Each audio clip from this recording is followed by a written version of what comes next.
चलिए दोस्तों, आप लोग जुड़ जाइए जल्दी से। और आज शुरू कर रहे हैं हम लोग दूरी और विस्थापन, साथ ही साथ चाल और वेग का भी हम लोग क्वेश्चन कवर करेंगे। ठीक है, तो सभी लोग जुड़िए और वीडियो को लाइक शेयर जरूर किया करिए दोस्तों। तो यहाँ पर आपको बता दें कि रेलवे द्वारा जितने भी इन चैप्टरों से क्वेश्चन पूछे गए हैं उन सभी का हम लोग यहाँ पर एनालिसिस करेंगे, प्रैक्टिस किया जाएगा। ठीक है, तो बेहतरीन क्लास होने वाला है साथियों, आप लोग जुड़िएगा। चलिए, यहाँ पर आपके सामने पहला क्वेश्चन दिख रहा है, सभी लोग इसका उत्तर बता दीजिए क्या होगा। कमेंट करके बताइए इसका उत्तर क्या होगा। देखिए, इसमें बोला गया है कि डैश वह भौतिक राशि है जो कभी भी ऋणात्मक नहीं हो सकती।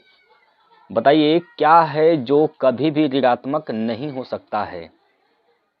बताइए क्या है जो कभी ऋणात्मक नहीं हो सकता है। तो याद रखेंगे दोस्तों, दूरी कभी भी ऋणात्मक नहीं होती है। दूरी कभी भी ऋणात्मक नहीं होती है। ठीक है, दूरी हमेशा धनात्मक होती है, क्योंकि देखिए अभी मान लीजिए एक पॉइंट यहाँ पर ए है और इस पॉइंट से आपने यहाँ तक चला, पॉइंट बी तक चला। ठीक है, वापस आपने यहाँ चला, इधर आया, यहाँ से यहाँ तक आया, फिर वापस आप यहाँ से घूम के वापस यहाँ पर चल गए। मान लीजिए यहाँ पर 10 किलोमीटर आपने दूरी तय किया है ए से बी तक आने में, और 10 किलोमीटर दूरी ही आपने तय किया है बी से ए तक जाने में। तो टोटल दूरी आपने कितना तय कर लिया, 20 किलोमीटर। ठीक है, 20 किलोमीटर, यानी दूरी जो होता है कभी भी ऋणात्मक नहीं होता है। ठीक है, दूरी कभी भी ऋणात्मक नहीं होता है। जबकि देखिए बल, त्वरण, वेग, ये सब क्या है, सदिश राशि होती हैं। दूरी क्या है, दूरी क्या होता है, एक अदिश राशि है। ठीक है, दूरी एक अदिश राशि है, और बल है, त्वरण है, वेग है, ये सभी के सभी तीनों क्या होते हैं, ये सभी सदिश राशियां होती हैं जिनका मान धनात्मक, ऋणात्मक और शून्य तीनों हो सकते हैं। लेकिन दूरी कभी भी ऋणात्मक नहीं होती है, इस बात को याद रखेंगे। यहाँ पर देख भी सकते हैं, RRB group D 12/10/2018 second shift में यह क्वेश्चन आया था। ठीक है दोस्तों, बात क्लियर है। तो क्या ऋणात्मक कभी नहीं हो सकता है, तो याद रखेंगे क्या चीज, दूरी। दूरी कभी भी ऋणात्मक नहीं होती है। हाँ, विस्थापन शून्य हो सकता है, क्योंकि देखिए आपने विस्थापन क्या होता है, न्यूनतम दूरी को विस्थापन कहते हैं। सुनिए एक बार, जैसे मान लीजिए ये क्या है, ये पॉइंट ए है और ये पॉइंट क्या है, बी है। आपने चलना शुरू किया कहाँ से, यहाँ से, ऐसे ऐसे ऐसे से आप चल रहे हैं, इस प्रकार से चल रहे हैं। ठीक है, तो इस ये आपका दूरी हो गया। अब ये यही को आपने शॉर्टकट तय किया, ऐसे सीधे तय कर लिया, तो इसको क्या कहेंगे, विस्थापन। अगर मान लीजिए आपने सीधे यहाँ से आया और फिर वापस इसी रास्ते वापस इधर चला गया, तो आपने दूरी तो तय किया लेकिन विस्थापन क्या हो जाएगा, शून्य हो जाएगा। तो विस्थापन भी शून्य होता है, लेकिन दूरी कभी भी शून्य नहीं होता है। ठीक है, याद रखेंगे आप लोग, दूरी कैसी राशि है, दूरी एक अदिश राशि है। बल, त्वरण, वेग क्या होता है, और विस्थापन भी सदिश राशि होती है। अब बताइए जरा, सदिश और अदिश किसे कहते हैं, सदिश क्या होता है, अदिश क्या होता है, आप लोग कमेंट करके बताएंगे सदिश क्या होता है। देखिए यहाँ पर सदिश जो होता है, सदिश सदिश राशि क्या होती है, जिनमें दिशा, परिणाम के साथ साथ दिशा भी होती है। परिणाम के साथ, परिमाण के साथ साथ, परिमाण के साथ साथ परिमाण प्लस और दिशा भी होती है सदिश में। ठीक है, लेकिन वहीं अदिश में, अदिश राशि क्या होती है, केवल परिमाण होता है, दिशा नहीं होता इसमें। ठीक है, परिमाण होता है लेकिन दिशा इसमें, दिशा नहीं होता है अदिश राशियां में। ठीक है, तो इस बात को भी आप लोग याद रखेंगे। चलिए आगे, अगला प्रश्न है यहाँ पर, इसमें क्या कहा गया, इसमें कहा गया है किसका उपयोग एक वस्तु के समग्र गति का वर्णन करने और किसी दिए गए समय पर इसकी प्रारंभिक स्थिति के संदर्भ में अंतिम स्थिति का पता लगाने के लिए किया जाता है।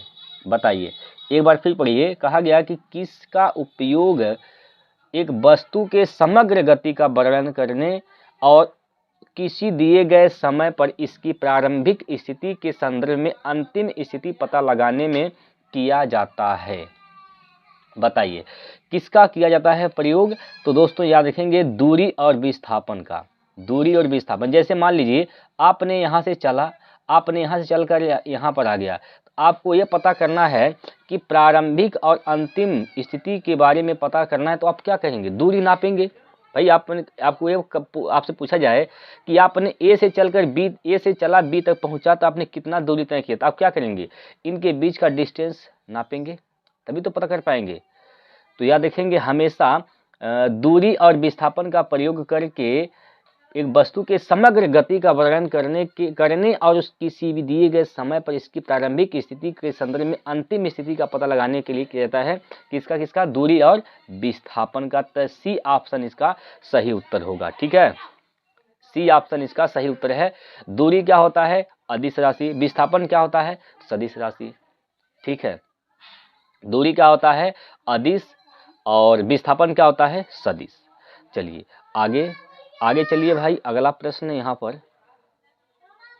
अगला प्रश्न है, एक सदिश राशि में परिमाण और दिशा दोनों होते हैं। क्या कहा कि एक सदिश राशि में परिमाण और दिशा दोनों होते हैं। बात सही है, ये तो सही बात बोल रहा है। जबकि अदिश राशि में केवल परिमाण होता है, दिशा नहीं होती, ये भी बात सही है। तो निम्न में से कौन सा एक सदिश राशि है? चलिए, सदिश राशि इसमें से कौन सा है? सीधी बात आपसे यह पूछना चाह रहा था कि इनमें से सदिश राशि क्या है। क्वेश्चन मात्र इतना ही है, क्वेश्चन मात्र इतना ही है। बाकी ये सब आपको उलझाया है, हालांकि आपको ज्ञान दिया है कि जो सदिश राशियां होती हैं उसमें परिमाण के साथ साथ दिशा भी होती है। अदिश राशि जो होती है उसमें केवल परिमाण होता है लेकिन दिशा नहीं होती है। तो आपसे पूछा गया है कौन इसमें सदिश राशि है, बताइए। सदिश राशि क्या हो जाएगा इसमें? सदिश राशि इसमें क्या होगा? तो देखिए अभी हमने आपको बताया कि विस्थापन क्या होता है, एक सदिश राशि होती है। तो विस्थापन क्या हो जाएगा इसका राइट आंसर? विस्थापन ही क्या है? एक सदिश राशि। अच्छा, एक बात और याद रखेंगे दोस्तों, देखिए अधिकतर हम ज़्यादातर सटीक नहीं बताएंगे, मतलब ज़्यादा मतलब 100% सत्य नहीं होगा, लेकिन आप इस बात को याद रख लीजिएगा कि ज़्यादातर ऐसे शब्द होंगे जिनमें वो आएगा, वो तो वो अधिकतर वो सदिश राशि ही होते हैं। वो वाले शब्द जो आते हैं अधिकतर सदिश राशि ही होते हैं। बहुत सारे ऐसे हैं जो नहीं होते हैं लेकिन लगभग होते हैं। ठीक है, तो देख लीजिएगा वो वाले जितने आएंगे लगभग सदिश राशि होते हैं। जैसे विस्थापन हो गया, संवेग है, त्वरण है, ठीक है, वेग है, ये सब क्या है? ये सब सदिश राशि ही है। ठीक है दोस्तों, बात क्लियर है? समझ पा रहे हैं, नहीं समझ पा रहे हैं? अच्छा, एक बात और याद रखेंगे, कभी भी इस बात को याद रखिएगा, जैसे A बराबर है B गुणे C, यानी इन दोनों में से कोई अगर एक सदिश राशि है, इन दोनों में से B और C में से कोई एक सदिश राशि है, तो ये भी क्या होगा? सदिश राशि होगा। ठीक है, ये भी क्या होगा? सदिश राशि ही होगा। बात क्लियर? चलिए आइए दोस्तों अगले प्रश्न की ओर, और ये प्रश्न है आपके सामने, करिए जल्दी से। इसमें कहा गया कि वेग और समय का गुणनफल प्रदान करता है। भाई वेग और समय का गुणनफल, देखिए वेग और समय का गुणनफल क्या देता है? वेग और समय, वेग और समय का गुणनफल क्या देता है? वेग और समय का गुणनफल क्या देता है? बताइए, वेग और समय का गुणनफल क्या देता है दोस्तों? वेग और समय का गुणनफल क्या देता है? तो भाई वेग और समय का गुणनफल हमेशा विस्थापन देता है। क्या देता है? विस्थापन। ठीक है, विस्थापन। वेग और समय का गुणनफल क्या देता है? तो याद रखेंगे विस्थापन देता है। तो यहाँ पर बी ऑप्शन होगा इसका सही उत्तर। अच्छा, वेग और समय का गुणनफल विस्थापन देता है। विस्थापन एक प्रकार का क्या है? विस्थापन भी एक प्रकार का दूरी है, लेकिन यह निम्न दूरी है। न्यूनतम दूरी को विस्थापन कहते हैं। विस्थापन भी क्या है? एक प्रकार का दूरी है। अच्छा, इसका बीमा की बात करें तो बीमा क्या होता है विस्थापन का? बताइए, विस्थापन का बीमा क्या होगा? क्या होगा? यम होता है। ठीक है, इसका क्या होता है? यम होता है। विस्थापन का बीमा क्या होता है? तो विस्थापन का बीमा यम होता है दोस्तों। ठीक है, कोई दिक्कत यहां पर? बताइए। सॉरी माफ कीजिएगा दोस्तों, विस्थापन का बीमा नहीं यम होगा, इसका मात्रक होगा यम। ठीक है, मात्रक यम होगा, माफ कीजिएगा, मात्रक इसका यम होगा। विस्थापन अगर है तो इसकी बीमा को बीमा यल होगा। ठीक है, माफ कीजिएगा दोस्तों, उसका प्रतीक होगा यम। ठीक है, मतलब मीटर लिखते हैं, मीटर विस्थापन, तो मीटर के लिए हम लिखते हैं, लेकिन इसकी बीमा यल होती है। ठीक है, इसकी बीमा क्या होती है दोस्तों? यल होती है। ठीक है भाई, कोई दिक्कत है? चलिए, तो याद रखेंगे विस्थापन क्या होता है? एक सदिश राशि होती है। वेग और समय का गुणनफल विस्थापन देता है। लेकिन अगर यही हम बात करें दोस्तों आप लोगों से, अगर हम आप लोगों से ये बात किया करें कि बताइए, आप सभी लोग जरा आंसर दीजिएगा, सभी विद्यार्थी लोग आंसर देंगे कि अगर चाल और समय का गुणनफल क्या देता है? चाल और समय का गुणनफल क्या देता है? आप लोग कमेंट करके बताएंगे। चाल और समय का गुणनफल क्या देता है? कमेंट करके बताएंगे सभी लोग। चाल और समय का गुणनफल क्या देता है? तो चाल और समय का गुणनफल हमेशा दूरी देता है। क्या देता है? दूरी, क्योंकि दूरी बराबर क्या होता है? चाल गुना समय। विस्थापन बराबर वेग गुना समय। तो ये सब बातें हैं, आप लोग याद रखिएगा। चलिए आगे बढ़ते हैं अगले प्रश्न पर। आइए, ये सवाल है दोस्तों आपके क्वेश्चन पर, स्क्रीन बोर्ड पर। देखिए, यदि किसी वस्तु द्वारा तय की गई दूरी शून्य है, मान लीजिए कोई वस्तु है, ये वस्तु है कोई, ये वस्तु है। ठीक है, अब इसके द्वारा तय की गई दूरी जो है शून्य है। क्या है? दूरी क्या है? शून्य है। तो वस्तु का विस्थापन कितना होगा? वस्तु का विस्थापन कितना होगा? बताइए, वस्तु का विस्थापन क्या होगा? अब एक बात बताइए, वस्तु दूरी तो कभी शून्य नहीं होती है। दूरी कभी शून्य होती है क्या? दूरी कभी शून्य नहीं होती है, इस बात को याद रखिएगा। ठीक है, दूरी कभी शून्य हो सकती है? नहीं।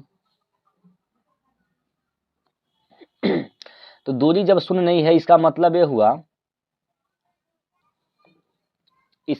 होता है कि वस्तु जहां है वही है, मतलब चली ही नहीं। वस्तु जहां पर है वही है, वह चली नहीं। इसका मतलब कोई दूरी नहीं तय किया। और जब कोई दूरी तय नहीं करेगा तो उसका विस्थापन भी क्या होगा? शून्य होगा। तो विस्थापन भी क्या होगा? शून्य होगा। तो बी ऑप्शन इसका सही उत्तर हो जाएगा। ठीक है, बात क्लियर है? चलिए, समझ में आ रहा है नहीं आ रहा आप लोग बताइए एक बार। सभी लोग बताएंगे, क्या आप लोगों को चीजें समझ में आ रही हैं?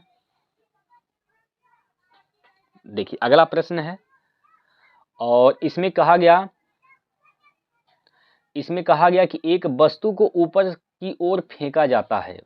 एक वस्तु है, इस प्रकार से यहाँ पर एक वस्तु है, इसको ऊपर की ओर फेंक रहे हैं, ऊपर की ओर फेंक रहे हैं। ठीक है, यह 100 मीटर की ऊंचाई तक जाती है,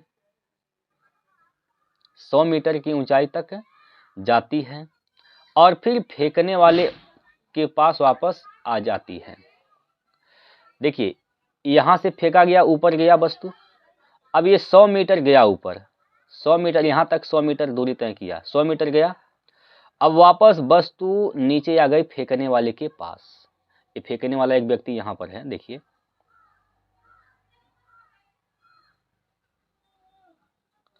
फेंकने वाला व्यक्ति है। अब वस्तु वापस फिर इस फेंकने वाले व्यक्ति के पास आ जाती है। ठीक है, तो इसमें क्या होगा, वस्तु का वास्तविक विस्थापन 50 होगा? नहीं। जब वस्तु गई ऊपर और फिर आ गई नीचे, तो इसके भी उसी रास्ते गई, उसी रास्ते वापस चली आई, तो इसके बीच का जो विस्थापन होगा, विस्थापन क्या होता है? न्यूनतम दूरी। तो विस्थापन तो शून्य होगा। विस्थापन क्या होगा? शून्य होगा। तो वस्तु का विस्थापन, वस्तु का वास्तविक विस्थापन क्या होगा? शून्य होगा। तो डी ऑप्शन इसका राइट आंसर हो जाएगा। ठीक है, वस्तु का जो वास्तविक विस्थापन है क्या होगा? शून्य होगा। वस्तु का वास्तविक विस्थापन 50 होगा? नहीं, गलत बात है। वस्तु द्वारा तय की गई कुल दूरी शून्य होगी। दूरी कुल नहीं शून्य होगी भाई। दूरी देखिए, 100 मीटर दूरी ऊपर गया है, 100 नीचे आया है, तो इसका मतलब दूरी जो होगा, डिस्टेंस जो होगा वह 200 मीटर हो जाएगा। 200 मीटर, ठीक है, शून्य नहीं होगा, 200 मीटर इसका दूरी होगा। वस्तु द्वारा वास्तविक विस्थापन 100 होगा। विस्थापन 100 नहीं होगा, 100 जब जिस रास्ते गया उसी रास्ते वापस चला आया, तो इसका मतलब विस्थापन क्या है? शून्य है। तो डी ऑप्शन इसका सही होगा। ठीक है, चलिए इस सवाल को आप लोग बनाइए।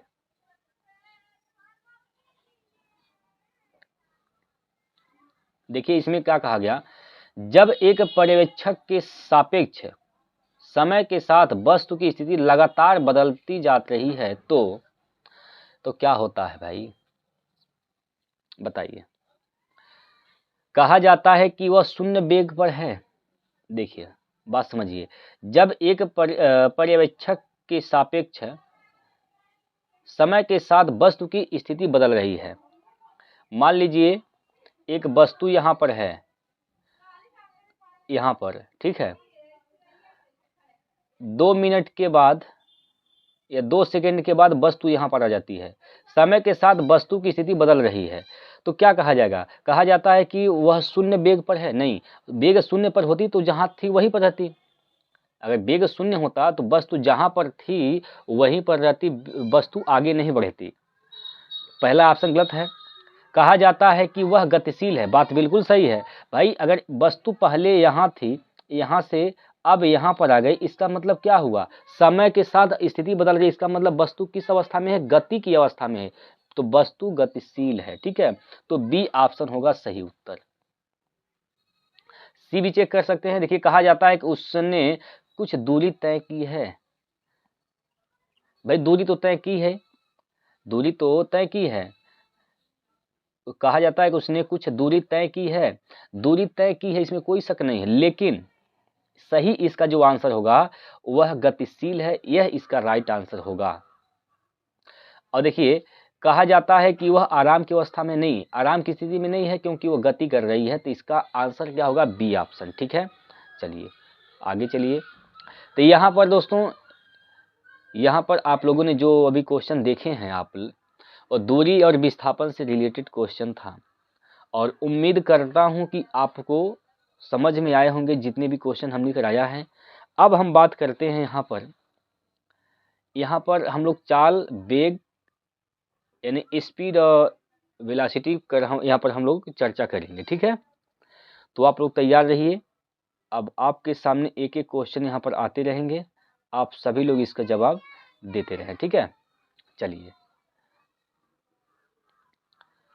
एक इसमें बोला गया कि एक चालक समान गति से अपनी कार को चलाता है। भाई एक चालक है, समान गति से अपनी कार को चला रहा है। ठीक है, समान गति से कार को क्या कर रहा है? चला रहा है, और 60 सेकंड में 288 मीटर दूरी तय करता है। गति बताइए। गति निकालने के लिए क्या करते हैं? स्पीड निकालने के लिए क्या करते हैं? दूरी बटे समय। तो 288 बटे 60, 6 से काटेंगे अगर, 6 दहिया में 60, 6 से 6 चौक 24, 4 बचेगा, 6 बटे 48, तो 48 बटे 10, 10 से भाग करेंगे तो 4.8 मीटर प्रति सेकेंड। कितना? 4.8 मीटर प्रति सेकेंड, यानी ऑप्शन नंबर ए इसका सही उत्तर होगा। गति का मात्रक मीटर प्रति सेकेंड होता है दोस्तों। गति का मात्रक क्या होता है? मीटर प्रति सेकेंड। अब ये भी देखिए, आरआरबी ग्रुप डी 23/10/2018 के थर्ड शिफ्ट में यह क्वेश्चन आया था। ठीक है, बात क्लियर है कि नहीं क्लियर है, बताइए। चलिए अगला प्रश्न है, यहाँ पर अगला प्रश्न है, इसका जवाब दीजिए आप लोग। किरण 90 मीटर लंबे पुल में तैरती है, एक छोर से दूसरे छोर तक और फिर वहां से वापस उसी सीधे पथ पर तैरकर वह 2 बार 360 मीटर की दूरी तय करती है। किरण का औसत वेग बताइए। औसत वेग क्या होता है? कुल दूरी बटे कुल समय। क्या होता है? औसत वेग बराबर कुल दूरी बटे कुल समय, यह होता है। लेकिन एक बात बताइए दोस्तों, एक बात बताइए, यहाँ पर ही कहा गया है किरण जो है 90 मीटर लंबे पुल में तैरती है, एक छोर से दूसरे छोर तक और फिर वापस वहां से वापस उसी सीधे पथ पर तैरकर वहां 2 बार में 360 मीटर की दूरी तय करती है। तो किरण की औसत वेग बताइए भाई। जब यहाँ क्या हुआ, किरण जहां से चलती है वहीं वापस आ रही है, इसलिए इसका जो विस्थापन होगा, डिस्प्लेसमेंट जो होगा दोस्तों, डिस्प्लेसमेंट जो होगा वो क्या होगा? शून्य होगा। क्या होगा? शून्य होगा। और जब डिस्प्लेसमेंट शून्य होगा तो यहाँ पर उसका वेग भी क्या होगा? शून्य होगा। क्यों? क्योंकि आप जानते हैं वेग निकालने का तरीका क्या होता है। वेग बराबर, फार्मूला इसका होता है वेग बराबर विस्थापन बटे समय। ठीक है, विस्थापन बटे समय होता है। ठीक है, वेग निकालने का फार्मूला क्या होता है? विस्थापन बटे समय। अगर अंश कभी भी अंश अगर 0 है, जैसे 0 बटे अगर आपने कर दिया 5, ठीक है, 0 बटे 5, अगर कभी भी 0 में भाग करते हैं किसी संख्या से तो वो 0 आता है। इसलिए यहाँ पर इसका औसत जो वेग होगा शून्य होगा। ठीक है, तो शून्य, इसका मतलब ए ऑप्शन इसका सही हो जाएगा। ऑप्शन नंबर ए इसका राइट आंसर हो जाएगा। बात क्लियर है? चलिए अगले प्रश्न की ओर। और अगला प्रश्न है आपकी स्क्रीन पर, सभी लोग दीजिए जवाब इसका। और अभी तक आप लोगों ने लाइक नहीं किया मेरे भाई, तो लाइक कर दीजिए सभी लोग। देखिए, किसी वस्तु का त्वरण इसके डैश में प्रति इकाई समय में हुआ परिवर्तन है। किसी वस्तु का त्वरण इसके प्रति इकाई समय में हुआ परिवर्तन है। किसके? वेग के, बल के, संवेग के, विस्थापन पे। बताइए, आप लोग जवाब दीजिए। तो याद रखिएगा, किसी वस्तु का त्वरण उसके वेग में प्रति इकाई समय में हुआ परिवर्तन है। क्योंकि त्वरण बराबर होता है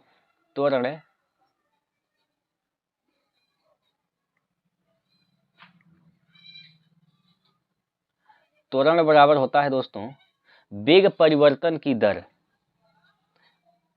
वेग परिवर्तन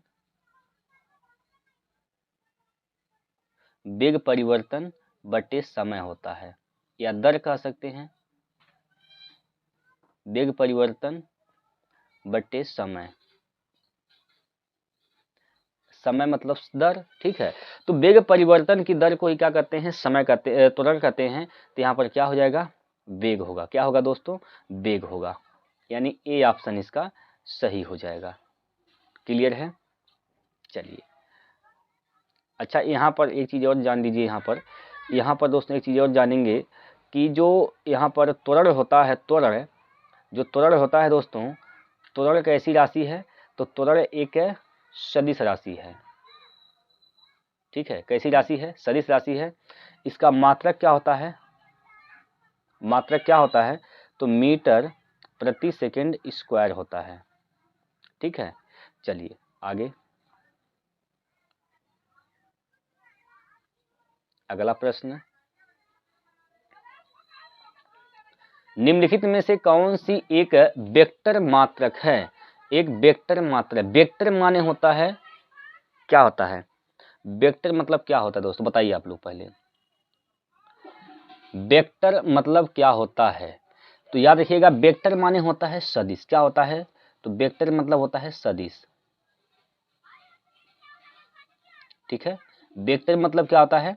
सदिश होता है। तो आपसे यह जानना चाहता है कि कौन इसमें सदिश है। ठीक है, इसमें से बताइए कौन सा इसमें सदिश है। तो इसमें सदिश कौन सा है? तो डी ऑप्शन सही, वेग जो है सदिश है। समय, तापमान, दूरी, ये क्या हैं? अदिश राशियां हैं। ठीक है, सदिश क्या हो जाएगा यहाँ पर? वेग। सदिश क्या हो जाएगा इसमें? वेग। कौन कौन सी सदिश राशियां हैं? कौन कौन सी सदिश राशियां दोस्तों यहाँ पर लिख दे रहे हैं हम। सदिश में आप लोग नोट कर लेंगे यहाँ पर सदिश राशियां कौन कौन सी हैं। तो याद रखिएगा, एक तो यहाँ पर लिखिए सबसे पहले विस्थापन। विस्थापन क्या है? तो विस्थापन सदिश राशि है। विस्थापन हो गया। वेग है, वेग के बाद त्वरण है। ठीक है, त्वरण, त्वरण के बाद लिखिए बल। बल भी क्या है? सदिश राशि है। इसके बाद भार भी लिखिए, भार। आवेग, विद्युत, विद्युत, विद्युत भी सदिश राशि है। संवेग, संवेग, ये भी क्या है? सदिश राशियां हैं। ठीक है, ये सदिश राशियां हैं, इसको आप लोग नोट कर लेंगे। ठीक है, चलिए अगला प्रश्न है यहाँ पर, इसको करिए सभी लोग। फ्रेम के संदर्भ में जो समय का फंक्शन है, एक वस्तु की स्थिति में परिवर्तन की दर, क्या उसे कहा जाता है? फ्रेम के संदर्भ में जो समय का फंक्शन है, एक वस्तु की स्थिति में परिवर्तन की दर क्या है, उसे क्या कहा जाता है? बताइए। तो वेग परिवर्तन की दर को ही क्या कहते हैं? त्वरण कहते हैं दोस्तों। क्या कहते हैं? वेग परिवर्तन की दर को त्वरण कहते हैं। तो यहाँ पर वेग आएगा ऑप्शन नंबर सी। ठीक है, ऑप्शन नंबर क्या आएगा यहाँ पर? सी आएगा मेरे दोस्तों। बात क्लियर है नहीं क्लियर है, एक बार सभी लोग बताएंगे। चलिए, वेग कैसी राशि है? तो दोस्तों याद रखिएगा, वेग क्या है? अभी अभी हमने आपको बताया भी है, वेग एक सदिश राशि होती है। वेग और समय का गुणनफल क्या देता है? तो विस्थापन देता है। ये सब जो पॉइंट हैं आप लोग नोट करते रहें। आइए अगला प्रश्न है, सदिश यानी वेक्टर राशि का उदाहरण है। भाई यहाँ पर आपसे सीधा यह पूछना चाह रहा है कि बताइए निम्नलिखित में से कौन सा सदिश है। तो अभी हमने आपको सदिश का यहाँ पर लिखाया है। तो सीधी ये बात यहाँ पर याद रखिएगा, वेग आपको दिख रहा है इसमें। वेग क्या होता है? एक सदिश राशि होती है। वेग कैसी राशि है? तो वेग एक सदिश राशि है दोस्तों। ऑप्शन नंबर, हालांकि वो बी पर सी चला गया है, कोई दिक्कत की बात नहीं है, वेग ही इसका राइट आंसर है। ठीक है, चलिए आगे अगला प्रश्न करिए सभी लोग। देखिए, समय के साथ किसी वस्तु का वेग दिखाने वाले ग्राफ को कहा जाता है। समय के साथ किसी वस्तु का वेग दिखाने वाले ग्राफ को क्या कहते हैं? देखिए इस प्रकार से समझेंगे। यहाँ पर समय है। ठीक है, टाइम, समय लिख दिया हमने, समय ही लिख रहे हैं भाई हिंदी में।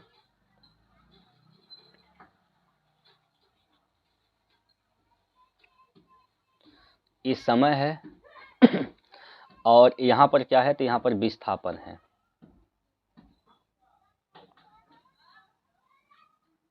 सॉरी, वेग है यहाँ पर, क्योंकि क्या बोला गया? समय के साथ किसी वस्तु का वेग दिखाने वाले, ये समय है, इधर क्या है? वेग है। समय और वेग को दिखाने वाले ग्राफ को क्या कहते हैं? समय और वेग को दिखाने वाले ग्राफ को क्या कहते हैं? तो वेग समय ग्राफ कहते हैं। वेग समय ग्राफ कहते हैं। क्या कहते हैं? वेग समय ग्राफ कहा जाता है। तो ऑप्शन ए इसका सही उत्तर होगा। वेग समय ग्राफ कहा जाता है दोस्तों। ठीक है, वेग समय ग्राफ कहते हैं, इसमें कोई दिक्कत नहीं है। चलिए, अच्छा यहाँ पर और भी बातें आप लोग याद रखिएगा।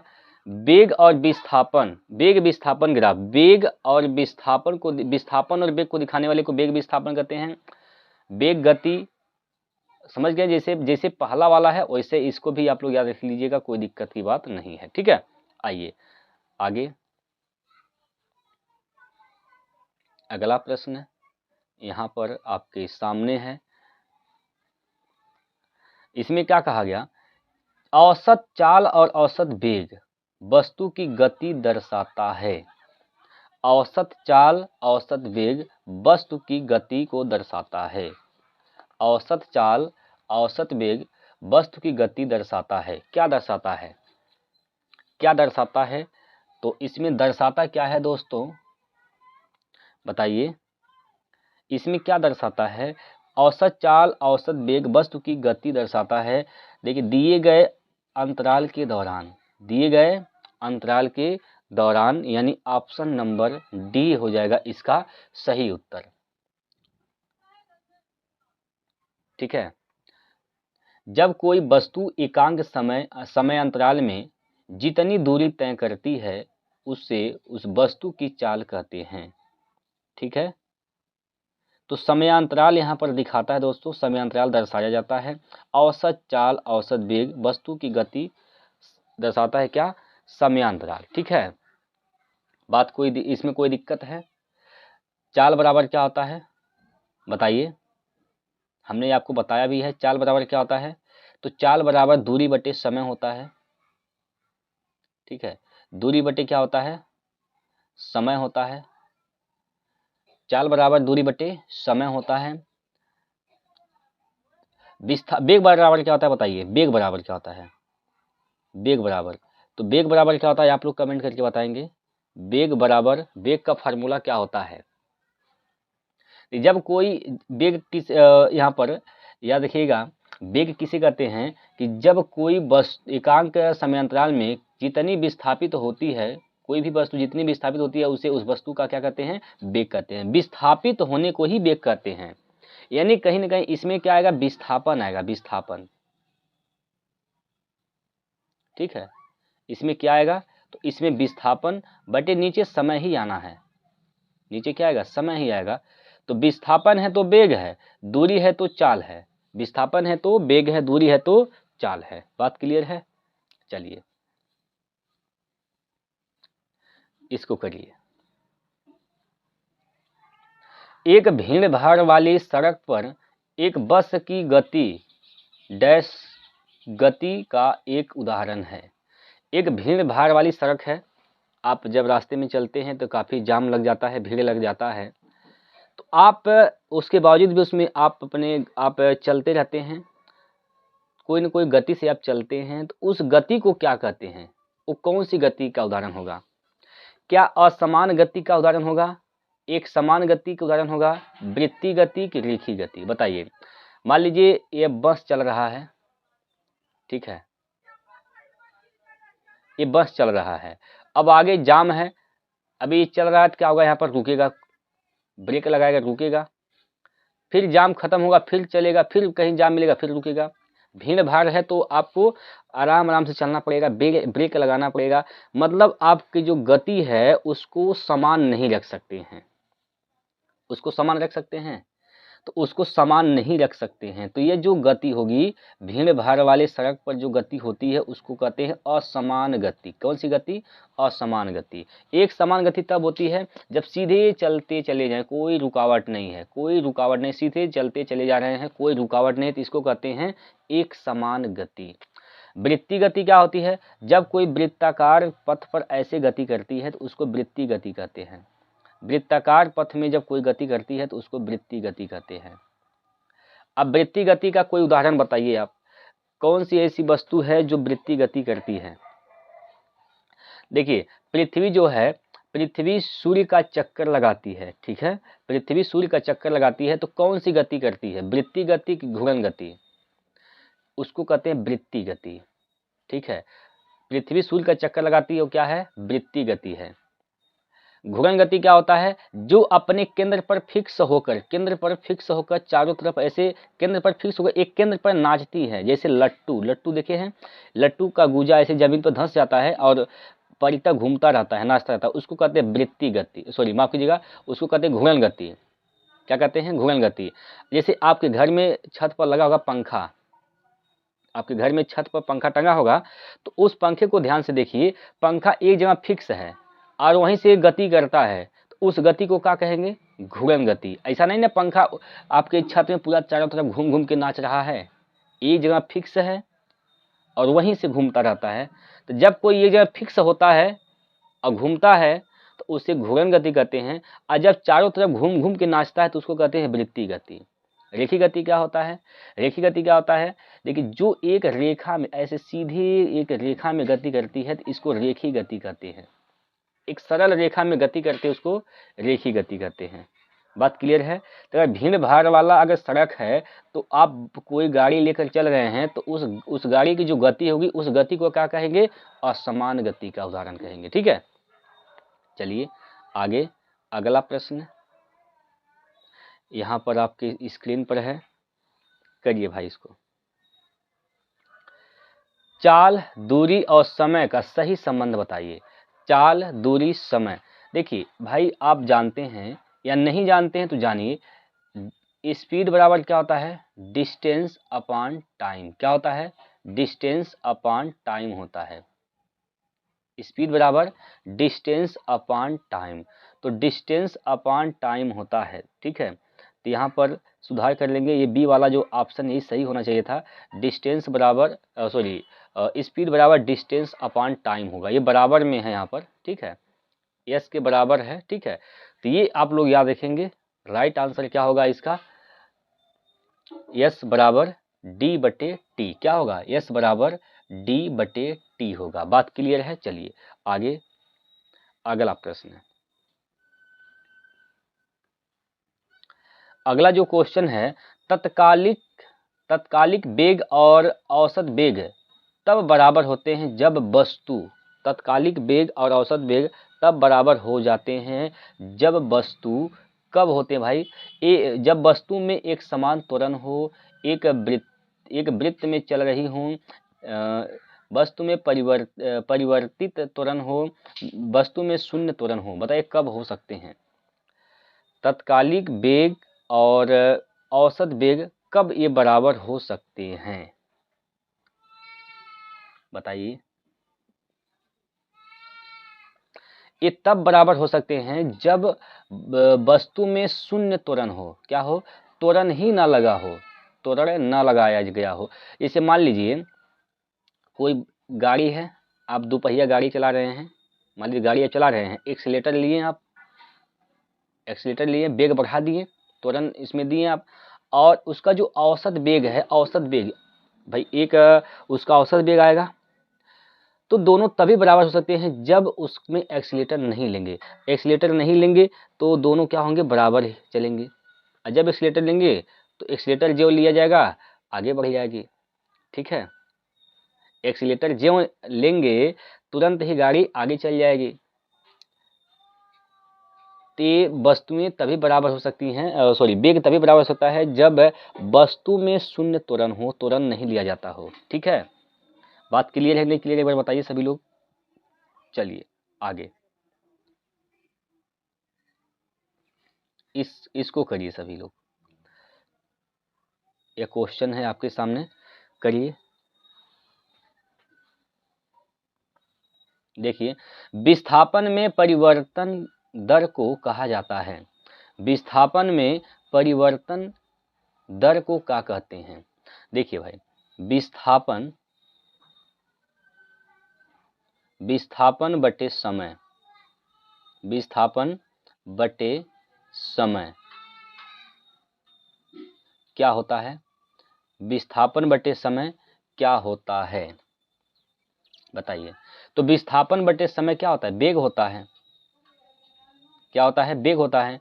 तो इसका आंसर क्या हो जाएगा? वेग। Option number D, option number D.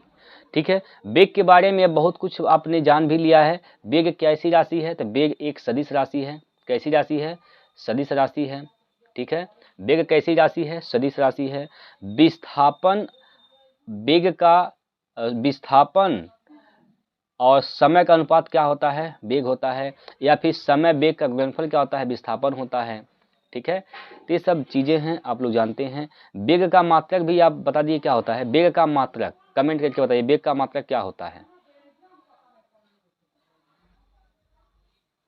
वेग का मात्रक आप लोग बताएंगे भाई कमेंट करके क्या होता है। चलिए अगला प्रश्न, अगला प्रश्न है विस्थापन की परिवर्तन दर को कहा जाता है। फिर वही क्वेश्चन रिपीट कर दिया है दोस्तों, वही क्वेश्चन रिपीट कर दिया है, तो बी ऑप्शन इसका सही है, वेग। ठीक है, चलिए इसको लगाइए। यदि कोई वस्तु समान समय अंतराल में असमान दूरी तय करती है तो इसे डैश में कहा जाता है।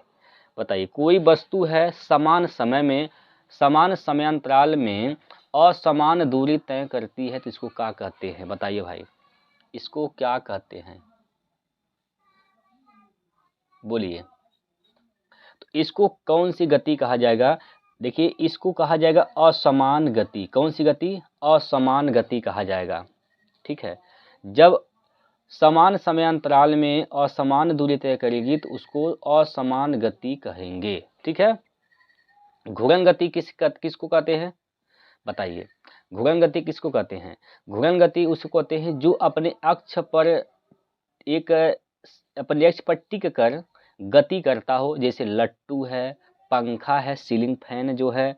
और पृथ्वी भी जब मौसम परिवर्तन होता है, ठीक है, मौसम परिवर्तन होता है तो अपने अक्ष पर घूमती रहती है। पृथ्वी अपने अक्ष पर घूमती है। ठीक है, तो जो अपने अक्ष पर घूमती है उसको घूर्णन गति बोलते हैं। चलिए आगे, अगला प्रश्न यहाँ पर, विस्थापन में परिवर्तन की दर को क्या कहते हैं? विस्थापन में परिवर्तन की दर को क्या कहते हैं? फिर वही क्वेश्चन रिपीट हुआ है, वेग कहते हैं। क्या कहते हैं? वेग कहा जाता है। क्या कहते हैं? वेग कहते हैं। ठीक है, चलिए इसको बनाइए। किसी निर्दिष्ट दिशा में किसी वस्तु की गति को क्या कहते हैं? किसी निर्दिष्ट दिशा में किसी वस्तु की गति को क्या कहते हैं?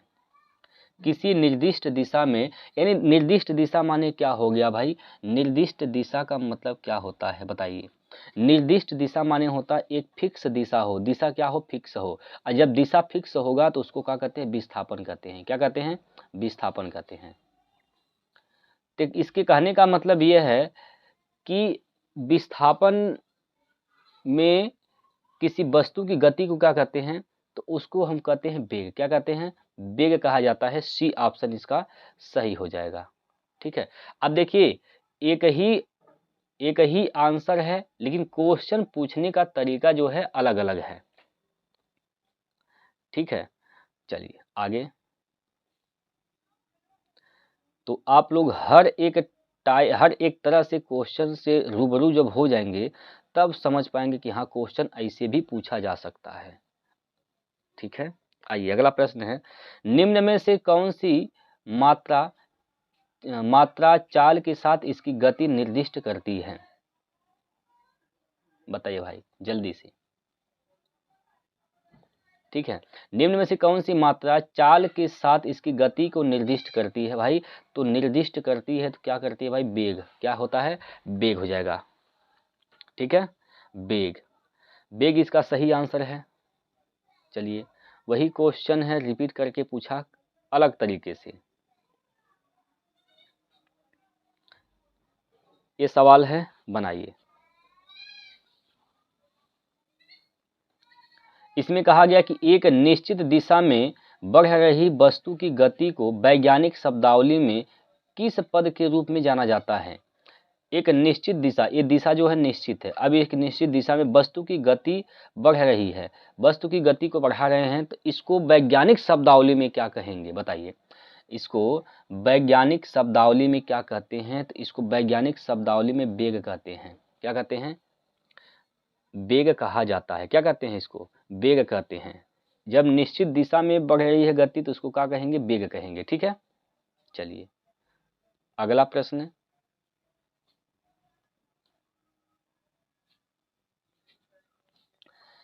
समय के साथ विस्थापन में परिवर्तन की दर को कहा जाता है। समय के साथ विस्थापन की दर को क्या कहते हैं, तो समय के साथ विस्थापन की दर को देखिए, विस्थापन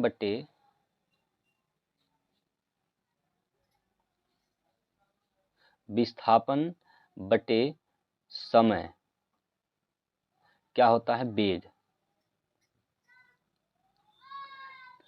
विस्थापन बटे समय क्या होता है, वेग होता है। तो समय के साथ विस्थापन में परिवर्तन की दर को वेग कहा जाता है। तो यहाँ पर सी ऑप्शन सही हो जाएगा।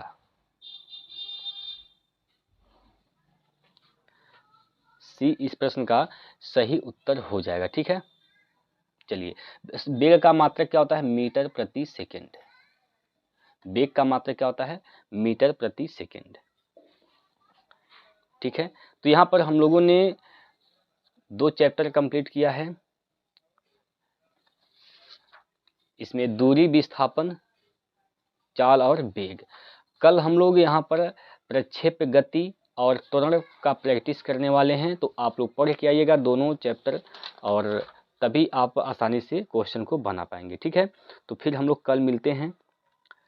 तो तब तक के लिए जय हिंद, जय भारत।